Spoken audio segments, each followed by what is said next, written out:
Did you know that one of the strangest horror films ever made almost never existed? The Abominable Dr. Phibes from 1971 is a movie that shouldn't work. It's bizarre, it's beautiful, it's terrifying, and hilarious all at once. Vincent Price plays a mad musician who kills people using the 10 plagues of Egypt, and somehow it all feels like a twisted dream. But here's the thing. Behind this weird masterpiece lies an even weirder true story. From actors who couldn't move their faces to secret messages hidden in the music, this film is full of mysteries. Let's dive in and discover 20 weird and amazing facts about the Abominable Dr. Phibes. Fact 20. Vincent Price's voice was even more beautiful than you thought. Vincent Price's voice was recorded separately from his lips. When Vincent Price spoke on screen as Dr. Phibes, his lips barely moved. This wasn't a mistake. The director, Robert Phibes, decided to record all of Price's dialogue in a special studio away from the camera. Then they added it later, like magic. Price could perform his voice with perfect emotion without worrying about his mouth movements. His voice became this ghostly, floating thing, disconnected from his body, floating through the air like a spirit. The actor who played Phibes was already one of the greatest voices in cinema history, but on this film, his voice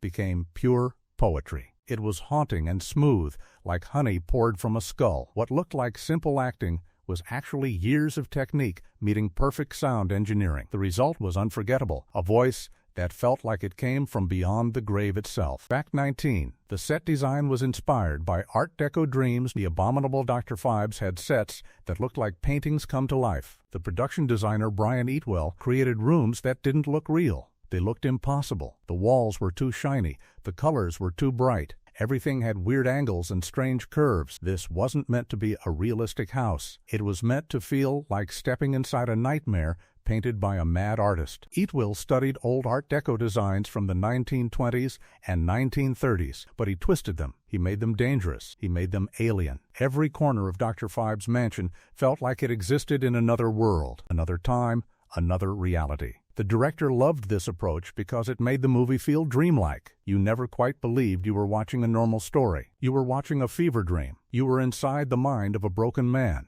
And that strange, beautiful, impossible world made everything scarier. Normal houses have shadows. This house had nightmares living in its walls. Fact 18. The plague scenes were inspired by religious art. Plagues were designed like old religious paintings. Robert Phibes studied ancient religious artwork while planning how to show the plagues. He wanted each death to look like something from a dark Bible illustration. The plague of locusts featured insects that looked like tiny demons. The plague of frogs used thousands of real frogs in scenes that felt biblical and wrong. Phibes treated each plague like a chapter in a horror story written by God himself. He didn't want them to feel like normal murder scenes. He wanted them to feel like divine punishment, like cosmic anger, like the earth itself was punishing these men for some ancient crime. When you watch these scenes, you don't just see death. You see ritual. You see ceremony. You see something old and powerful and completely beyond human understanding. The production team collected real insects and animals,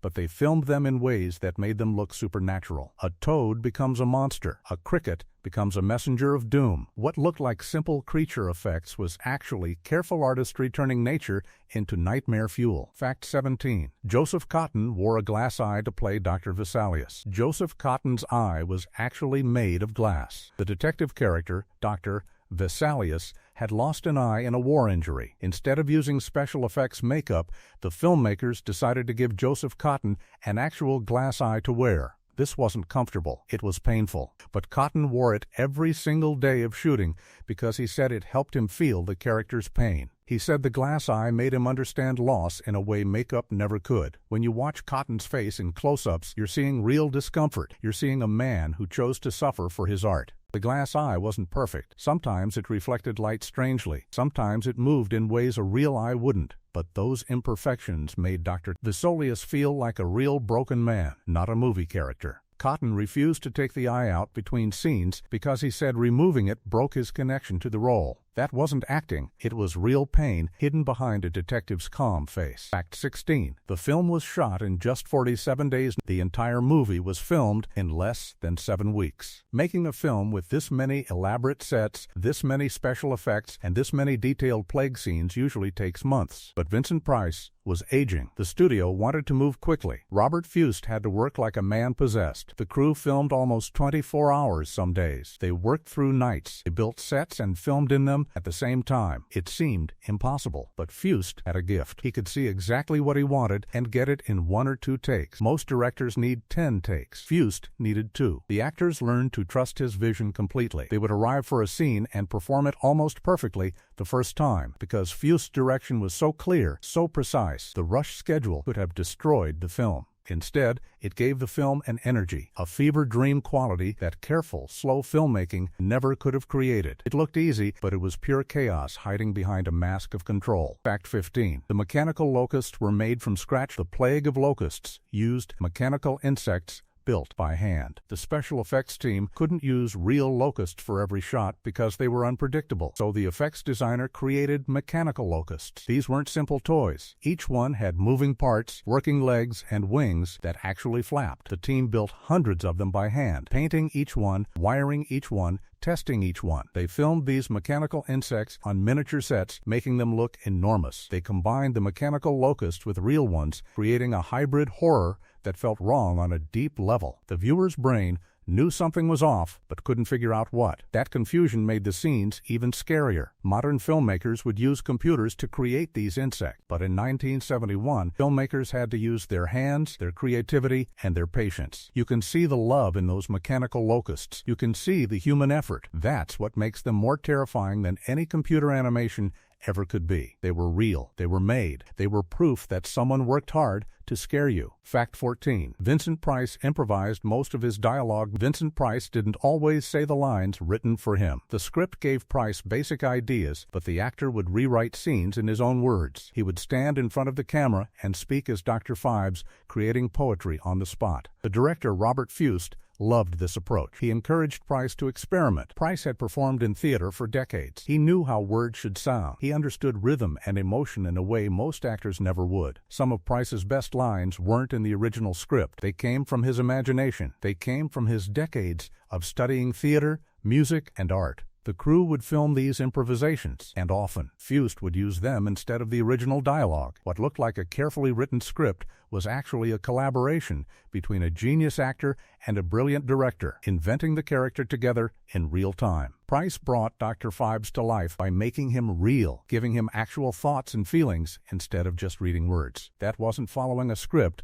that was creating art. Fact 13. The film was made for under $2 million. The Abominable Dr. Phibes cost less than $2 million to make. Today, that sounds impossible. A small TV show costs more. But in 1971, this was an extremely tight budget for a film with so many elaborate sets and special effects. The studio didn't believe in the project. They thought it was too weird. They wanted to spend as little money as possible. But the creative team turned this limitation into an advantage. They couldn't afford to do anything in a normal way. So they did everything strangely. They found new techniques. They invented solutions on the spot. They borrowed from theater and art and music to make their movie feel expensive and elaborate, even though it was made on a shoestring budget. The best artists work when they have limits. When you have everything, you lose hunger. When you have nothing, you become brilliant. This film is proof that money doesn't create art. Vision creates art. Desperation creates art. The fact that this movie was made so cheaply and looks so elaborate is almost as strange as the story itself. Fact 12. The organ music was played by Vincent Price. Vincent Price actually played the organ for some scenes. The film features beautiful, haunting organ music. Many people assume a professional musician recorded it for the soundtrack, but Vincent Price himself played the organ for certain sequences. Price had trained in music. He understood it. He knew how to play an organ, and he wanted to perform those scenes himself. When you watch Dr. Phibes playing his organ, composing his revenge, you're watching Vincent Price's actual hands on the keys. You're hearing music that an actor created, not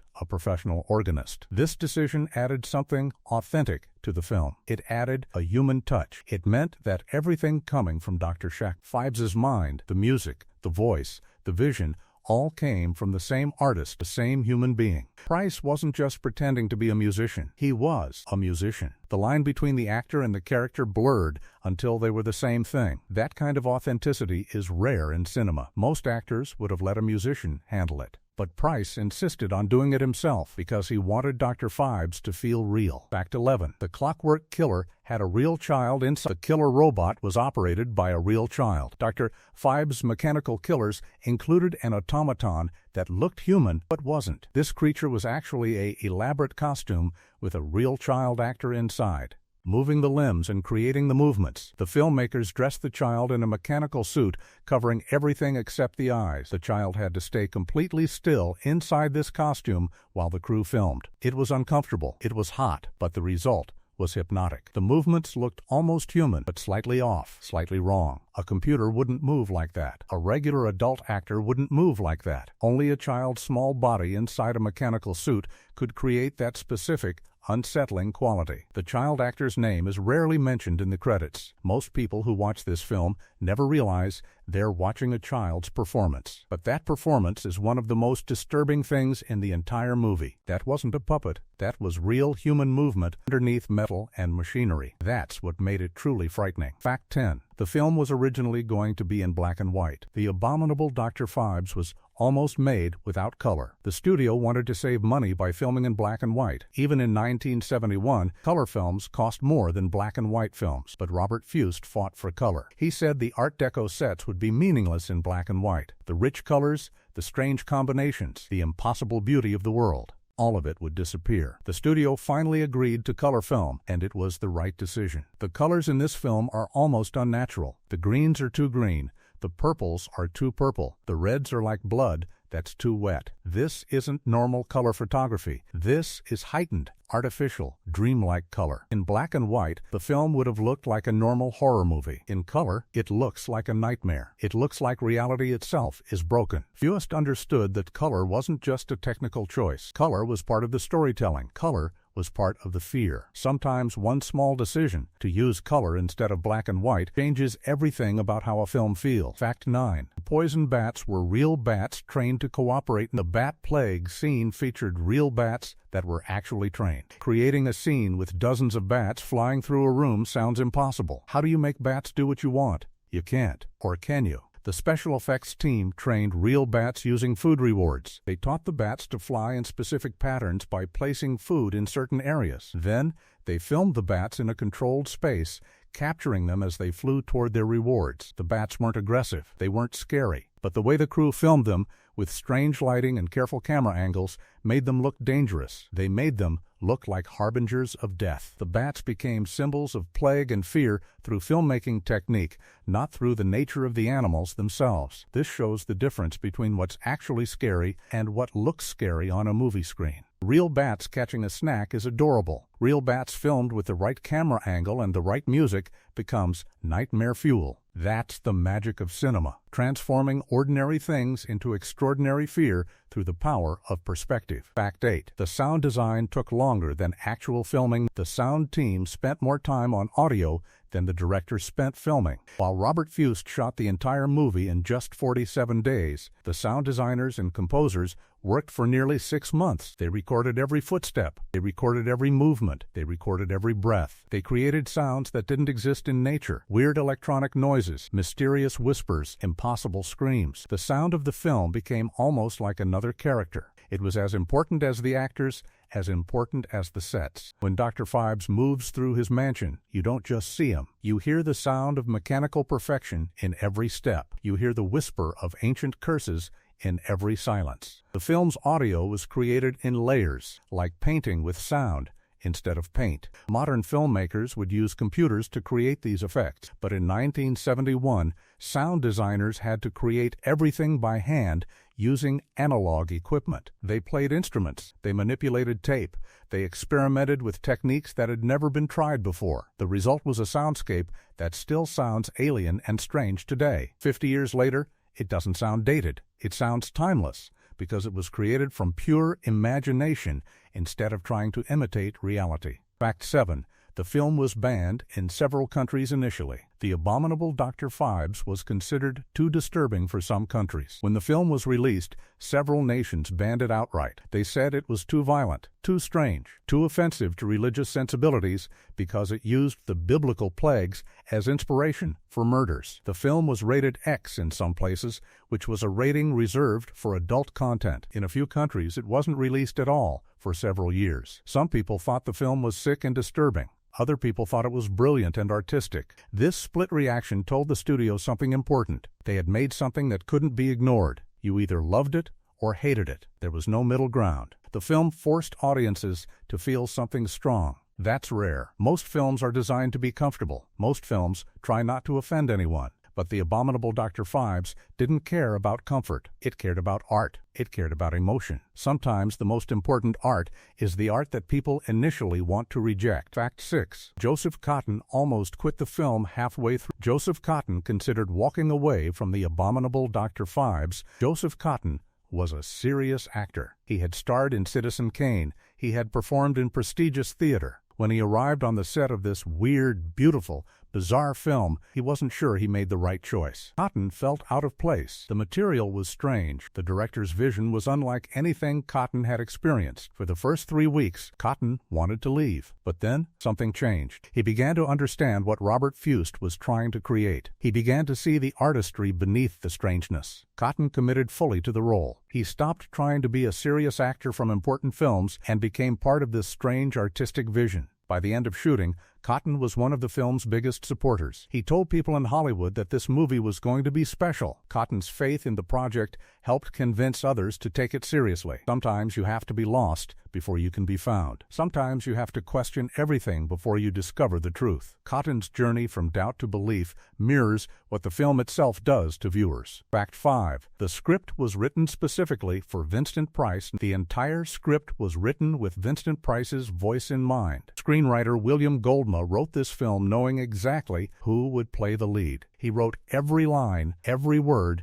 with Vincent Price's unique way of speaking. He knew Price's rhythms. He knew his pauses. He knew the way Price could make a simple sentence sound like poetry. Goldman wrote the role as a gift to Price, knowing that only this specific actor could bring it to life the right way. If you cast another actor in the role, the film wouldn't work. The words wouldn't sing. The character wouldn't breathe. Price and the character became inseparable. When you watch this film, you're not watching a good actor playing a role. You're watching a man performing his own soul. The script became a mirror for Price's genius. Every word was a chance for him to show his brilliance. Most films are written first, then actors are hired to fill the roles. But this film was written as a love letter to a specific actor. That's a rare kind of filmmaking. That's when script and performance become one thing instead of two things working together. Fact 4. The film's ending was changed at the last minute. The original ending of The Abominable Dr. Phibes was completely different. Robert Phibes had filmed an ending that showed Dr. Phibes' total triumph. The detective would fail. The city would fall into chaos. Dr. Phibes